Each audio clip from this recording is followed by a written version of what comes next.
নাসিরুদ্দিন পাটোয়ারিকে ঘিরে হট্টগোল, ধাক্কাধাক্কিতে ভাঙল মসজিদের গ্লাস। এদিকে ভারত সরকারকে সাহায্য করতে চায়, ফ্যাসিস্ট হাসিনাকে ফেরত পাঠান বললেন রাশেদ প্রধান। জানাবো লন্ডনের রাস্তায় আইসক্রিম হাতে ফ্যাসিস্ট পাপন, ছবি ভাইরাল। এদিকে বিএনপি 5 মে রিস্ক নিলে এত জেল জুলুমের শিকার হতো না, খেলাফত মজলিসের মহাসচিব। জানাবো মানিকগঞ্জে ট্রাক ও মোটরসাইকেলের মুখোমুখি সংঘর্ষ, নিহত 2।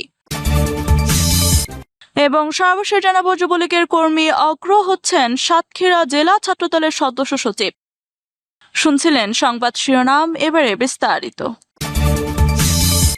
নাসিরুদ্দিন পাটোয়ারিকে ঘিরে হট্টগোল, ধাক্কাধাক্কিতে ভাঙল মসজিদের গ্লাস। নারায়ণগঞ্জ শহরের মাস্তাইর কবরস্থান সিটি মসজিদের জুমার নামাজ চলাকালে জাতীয় নাগরিক পার্টির মুখ্য সমন্বয়ক নাসিরুদ্দিন পাটোয়ারিকে ঘিরে বিশৃঙ্খলার ঘটনা ঘটেছে। সময় মসজিদের ভেতরে ধাক্কাধাক্কি, হট্টগোল, মসজিদের দরজায় গ্লাস ভেঙে যায়। শুক্রবার জুমার নামাজের সময় নারায়ণগঞ্জ শহরের মাসদাইর কবরস্থান সিটি মসজিদের ঘটনা ঘটে। স্থানীয় মুসল্লিদের ভাষ্য, মসজিদটি সবসময় শান্তিপূর্ণ পরিবেশে পরিচালিত হয় এবং খতিবের বয়ান শুনতে নিয়মিত মুসল্লিরা সেখানে নামাজ আদায় করেন। তবে এদিন নাসিরুদ্দিন পাটোয়ারির উপস্থিতিকে কেন্দ্র করে কিছু লোক মসজিদের ভেতরে স্লোগান দিতে শুরু করলে বিশৃঙ্খলার সৃষ্টি হয়। এতে মুসল্লিদের ইবাদতে বিঘ্ন ঘটে। ধাক্কাধাক্কিতে অনেকের দরজা কাচ ভেঙে হাত পা কেটে যায়। এদিকে মুসল্লিরা অভিযোগ করেন, মসজিদের ভেতরে হইচই, ধাক্কাধাক্কি ও স্লোগানের কারণে স্বাভাবিক পরিবেশ নষ্ট হয়ে যায়। এক পর্যায়ে দরজার গ্লাস ভেঙে যায়। এর আগে জুমার নামাজে খুতবার আগে বক্তব্য দেন নাসিরুদ্দিন পাটোয়ারি। তিনি বলেন, আমরা সবাইকে মসজিদে আসতে বলি, কারণ আমরা চাই সবাই মসজিদমুখী হোক। মসজিদ ভিত্তিক সমাজ ব্যবস্থা গড়ে উঠুক। মুসলমানরা যদি সজাগ না থাকে তাহলে ভবিষ্যতে বাংলাদেশের বিরুদ্ধে যেসব হুমকি ও ষড়যন্ত্র আসছে তা মোকাবেলা করা সম্ভব হবে না। তিনি আরো বলেন, সাম্প্রতিক ভারতে বিজেপি জয়ী হয়েছে পশ্চিমবঙ্গে। এটা একটা গেরুয়া পতাকা। এই গেরুয়া পতাকা বাংলাদেশের কাছে এসে গেছে। মুসলমানরা যদি সজাগ না থাকে, যদি ইমানি বক্তা না থাকে, তাহলে কিন্তু এই পতাকা আমরা ঠেকাইতে পারবো না। গত 15 বছরে অনেক আলেমের উপর নির্যাতন হয়েছে, অনেক মানুষ অনেক কষ্ট ছিল। আমরা সবাই যদি একটি কাঠামো তৈরি করতে পারি, তাহলে আমাদের বাংলাদেশ নতুনভাবে পরিবর্তন হবে। এ বিষয়ে নারায়ণগঞ্জ জেলা এনসিপি আহ্বায়ক জুবাইর সর্দার এশিয়া পোস্টকে বলেন, মসজিদে তেমন কোনো বিশৃঙ্খলার ঘটনা ঘটেনি। নাসিরুদ্দিন পাটোয়ারি আমরা দাওয়াতে একটি কাজে নারায়ণগঞ্জে এসেছে। মসজিদে নামাজ পড়তে গেলে সেখানে কিছু উৎসুক জনতার ধাক্কাধাক্কিতে মসজিদের একটি গ্লাস ভেঙে যায়। এটা তো কোনো বিশৃঙ্খলা হতে পারে না। সে বাংলাদেশের একজন জনপ্রিয় ব্যক্তি, তাকে দেখার জন্য মানুষ অতি আগ্রহী ছিল, তাই এই ঘটনাটি ঘটেছে। তিনি আরো বলেন, আমরা মসজিদ কমিটির নেতৃবৃন্দের সঙ্গে দেখা করেছি, কথা বলেছি, ক্ষতিপূরণ যা হয় দিয়ে দিব। আমি মনে করি সেখানে আওয়ামী লীগের কিছু দুষ্কৃতিকারীরা মসজিদের ভিতরে ছিল, তারা এখানে বিশৃঙ্খলার চেষ্টা করেছে। এগুলো আওয়ামী লীগের সাজানো চাল। সবশেষে জুবাইর সর্দার বলেন, কিছু রাজনৈতিক ব্যক্তিবর্গ এই ঘটনাকে অন্যভাবে নেয়ার চেষ্টা করছে। এখানে কোনো রাজনৈতিক প্রোগ্রাম ছিল না। মসজিদ সবার জন্য উন্মুক্ত, এখানে সবাই নামাজ পড়তে আসবে, বিশৃঙ্খলার কোনো কারণ নেই। ভারত সরকারকে সাহায্য করতে চাই, ফ্যাসিস্ট হাসিনাকে ফেরত পাঠান বললেন রাশেদ প্রধান। জাতীয় গণতান্ত্রিক পার্টির সহসভাপতি দলীয় মুখপাত্র রাশেদ প্রধান বলেছেন, ভারতের পররাষ্ট্র মন্ত্রণালয়ের মুখপাত্র রণধীর জয়সওয়াল ভারতে অবৈধভাবে অবস্থানরত বাংলাদেশিদের ফেরত পাঠাতে ঢাকার সহযোগিতা চেয়েছে। আমরা এ বিষয়ে ভারত সরকারকে আন্তরিকভাবে সাহায্য করতে চাই, তাই সবার আগে গণহত্যাকারী ফ্যাসিস্ট শেখ হাসিনাকে ফেরত পাঠান। জাকপা মুখপাত্র আরো বলেন, ভারতের হিন্দুত্ববাদী নেতা শুভেন্দু অধিকারী বলেছে, হাসিনা ওয়াজেদ বাংলাদেশের বৈধ প্রধানমন্ত্রী। তিনি শাহজালাল বিমানবন্দরে নামবেন এবং তাকে স্যালুট দিয়ে নিয়ে যেতে হবে। দয়া করে হাসিনা ওয়াজেদকে শাহজালাল বিমানবন্দরে পাঠান।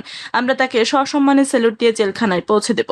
গণহত্যাকারী ফ্যাসিস্টের জন্য ফাঁসির কাজটিও প্রস্তুত আছে। জুলাই গণঅভ্যুত্থানে হাজারো শহীদ পরিবার, আহত যোদ্ধা এবং দেশের আপামর জনতা শুভেন্দু অধিকারীর প্রিয় হাসিনা ওয়াজেদের বিচার দেখার জন্য অধীর আগ্রহে অপেক্ষা করছে।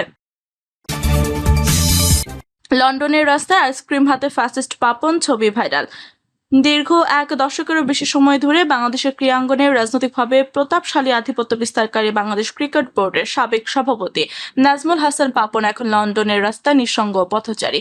সম্প্রতি লন্ডনের ব্যস্ততম শপিং ডিস্ট্রিক্ট বন্ড স্ট্রিটে হাতে আইসক্রিম নিয়ে ফুটপাতে একা বসে থাকা তার একটি ছবি সোশ্যাল মিডিয়ায় ভাইরাল হয়েছে। একসময় বিশাল পুলিশি প্রটোকল ও নেতাকর্মীদের ভিড়ে চলাফেরা করা ফ্যাসিস্ট পাপনকে এখন সাধারণ পোশাকে দেখা যাচ্ছে।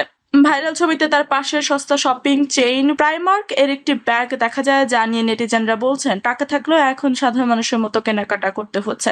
2024 সালে 5 আগস্ট আওয়ামী লীগ সরকার পতনের পর থেকে তিনি নিখোঁজ ছিলেন। জানা গেছে অন্যান্য প্রভাবশালী নেতার মতো তিনিও বর্তমানে যুক্তরাজ্যে অবস্থান করছেন এবং বারবার বাসা পরিবর্তন করছে। জানা যায় গত বছরের মাঝামাঝি থেকে তার বাংলাদেশি ব্যাংক কার্ডগুলো অকার্যকর হয়ে পড়েছে, ফলে তিনি সেখানে কিছু আর্থিক চ্যালেঞ্জের সম্মুখীন হয়েছেন।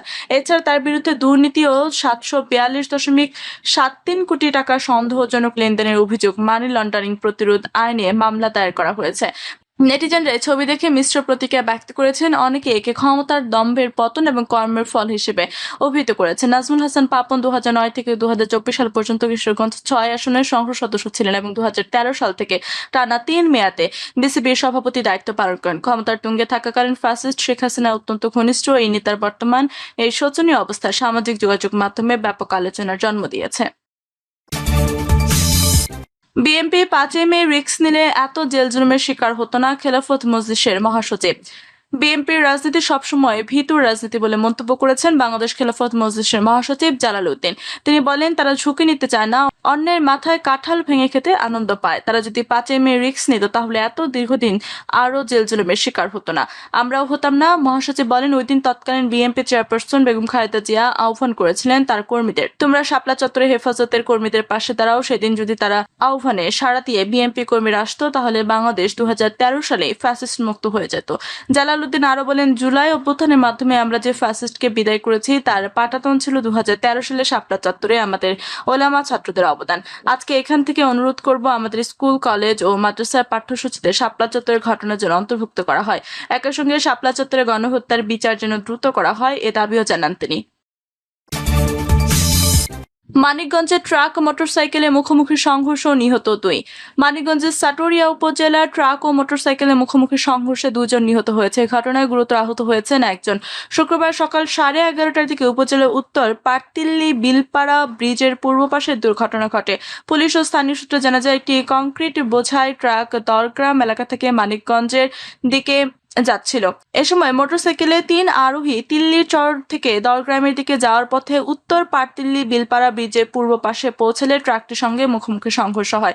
সংঘর্ষের পর মোটরসাইকেলের চালক সোনা মিয়া ছিটকে পড়ে গুরুতর আহত হন এবং মোটরসাইকেলের পেছনে থাকা আলম ও কালু মিয়া ট্রাকের চাকার নিচে চাপা পড়েন। এতে ঘটনাস্থলে আলম নিহত হন। গুরুতর আহত অবস্থায় কালু মিয়াকে উদ্ধার করে মানিকগঞ্জ মেডিকেল কলেজ হাসপাতালে নেওয়া হলে চিকিৎসাধীন অবস্থায় তিনি মারা যান। আহত সোনা মিয়াও একই হাসপাতালে চিকিৎসাধীন রয়েছে। সাটুরিয়া থানার ভারপ্রাপ্ত কর্মকর্তা মোহাম্মদ মোশাররফ হোসেন বলেন, খবর পেয়ে পুলিশ ঘটনাস্থলে গিয়ে আইনি প্রক্রিয়া সম্পন্ন করেছে। নিহতদের মরদেহ ময়নাতদন্তের জন্য মর্গে পাঠানো হয়েছে। দুর্ঘটনা কবলিত যানবাহন দুটি পুলিশ হেফাজতে রয়েছে। যুবলীগের কর্মী অগ্র হচ্ছেন সাতক্ষীরা জেলা ছাত্রদলের সদস্য সচিব। দীর্ঘ প্রতীক্ষার পর সাতক্ষীরা জেলা ছাত্রদলের নতুন কমিটি গঠনের প্রক্রিয়া শুরু হলেও সদস্য সচিব পদ নিয়ে শুরু হয়েছে চরম উত্তেজনা। নিষিদ্ধ সংগঠন ছাত্রলীগের সাবেক কর্মী এবং যুবলীগের সক্রিয় সহযোগী হিসেবে পরিচিত জে.এম. দুদায়েব মাসুদ খান অগ্রর নাম এই গুরুত্বপূর্ণ পদের জন্য আলোচনা এসেছে। এতে সংগঠনের অভ্যন্তরে বিদ্রোহের সুর বেজে উঠেছে। এমন প্রেক্ষাপটে রাজপথের ছাত্র দলের ত্যাগী নেতাকর্মীদের অভিযোগ, যিনি বিগত সময়ে নৌকার পক্ষে প্রকাশ্যে ভোট চেয়েছেন তাকে নেতৃত্বে বসানো হবে বিএনপি চেতনার সঙ্গে চরম বিশ্বাসঘাতকতা। ছাত্রদলের পদপ্রত্যাশী ও সাধারণ কর্মীরা এই সম্ভাব্য সিদ্ধান্তকে আত্মঘাতী হিসেবে দেখছেন। অনুসন্ধান ও দলীয় সূত্রে জানা গেছে, আওয়ামী লীগের দীর্ঘ শাসনামলে অগ্র ছিলেন ছাত্রলীগের শীর্ষ নেতাদের অত্যন্ত ঘনিষ্ঠ ও নিয়মিত ছায়ার সঙ্গী। প্রতিবেদকের হাতে আসা তথ্য সামাজিক যোগাযোগ মাধ্যমে ভাইরাল হওয়া ছবিতে দেখা যায়, তিনি সাতক্ষীরার জেলা ছাত্রলীগের সাধারণ সম্পাদক পদপ্রত্যাশী সাকিব রেজা, সাতক্ষীরা সরকারি কলেজ ছাত্রলীগের সিনিয়র সহসভাপতি কাজী সাদিক দ্বীপ ও পৌর 1 নং ওয়ার্ড ছাত্রলীগের সভাপতি মোন্তাসির রহমান মন সহ অসংখ্য ছাত্রলীগ নেতার সঙ্গে মোটরসাইকেল শোডাউন ও সাংগঠনিক কার্যক্রমে সক্রিয়ভাবে অংশ নিয়েছে। এমনকি জেলা ছাত্রলীগের সাবেক সভাপতি আশিকের সঙ্গে তার সখ্য ছিল চোখে পড়ার মতো। অভিযোগ রয়েছে, আওয়ামী লীগের আমলে আশিকের সে বিতর্কিত ঠিকাদারি কাজগুলো এখনো অগ্রহ নিয়ন্ত্রণ করছে। এছাড়া সম্প্রতি ছাত্রলীগের ব্যানারের স্বাধীনতা দিবসের র্যালিতে নেতৃত্ব দেওয়া পৌর 3 নং ওয়ার্ডের সভাপতি রাজিবুল ইসলাম রাজার সঙ্গেও তার অত্যন্ত ঘনিষ্ঠ সম্পর্কের প্রমাণ পাওয়া গেছে। সূত্রমতে বিভিন্ন ইউনিয়ন পরিষদ, সংসদ ও পৌরসভা নির্বাচনে অগ্রহ আওয়ামী লীগ মনোনীত প্রার্থীর পক্ষে কোমর বেঁধে প্রচারণায় অংশ নিয়েছে, বিশেষ করে জেলা আওয়ামী লীগের সাধারণ সম্পাদক নজরুল ইসলামের পক্ষে এবং সর্বশেষ পৌর নির্বাচনে নৌকার প্রার্থীর পক্ষে তার সক্রিয় প্রচারণা ছিল প্রকাশ্যে। সাবেক জেলা ছাত্রলীগ সাধারণ সম্পাদক ও শীর্ষ সন্ত্রাসী সাদিকের অন্যতম ক্যাডার হিসেবেও তার পরিচিত ছিল জেলা জুড়ে। সামাজিক যোগাযোগ মাধ্যমে ছড়িয়ে পড়া ছবিতে দেখা গেছে অগ্র সাতক্ষীরা পৌর যুবলীগের সাবেক সাধারণ সম্পাদক SM তুহিনুর রহমানের সঙ্গে মাথায় যুবলীগ লেখা কাপড় বেঁধে অংশ নিচ্ছেন। এছাড়া নিষিদ্ধ সংগঠন ছাত্রলীগের জেলা ও কেন্দ্রীয় নেতাদের সঙ্গে তার নিয়মিত ওঠা বসা ও ভোজ সভায় অংশগ্রহণের প্রমাণ পাওয়া গেছে।